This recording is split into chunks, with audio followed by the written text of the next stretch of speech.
நிட்வா புயல் காரணமாக இலங்கையில் சிக்கி தவித்த தமிழர்கள் விமானம் மூலம் சென்னை வந்தடைந்தனர். இலங்கையை புரட்டி போட்ட நிட்வா புயல் காரணமாக இலங்கையில் விமான சேவை முற்றிலும் ரத்து செய்யப்பட்டது. இதனால் விமான நிலையத்திலேயே 3 நாட்களாக தவித்த தமிழக மக்கள் விமானம் மூலம் சென்னை வந்தடைந்தனர். சென்னை விமான நிலையத்தில் செய்தியாளர்களை சந்தித்த அவர்கள் உணவு, மின்சாரம் உள்ளிட்ட வசதிகளின்றி பல்வேறு இன்னல்களை சந்தித்ததாகவும் அமைச்சர் நாசர் இலங்கை தூதரகத்திற்கு தொடர்பு கொண்டு வலியுறுத்திய பிறகே அடிப்படை தேவைகள் கிடைத்ததாகவும் தெரிவித்தனர். இனி தன் வாழ்நாளில் இலங்கைக்கே செல்ல மாட்டேன் என்றும் கூறினார். கிட்டத்தட்ட ஒரு 3 நாளா ஸ்ரீலங்கால ஸ்ட்ரக் ஆயிட்டோம். எங்களுக்கு பேசிக் நீட்லாம் அங்கே ரொம்ப கிடைக்கல.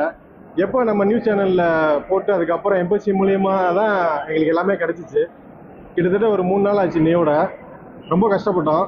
இது வெதருடைய சூழ்நிலை, நாங்கள் அக்செப்ட் பண்ணிக்கிறோம்.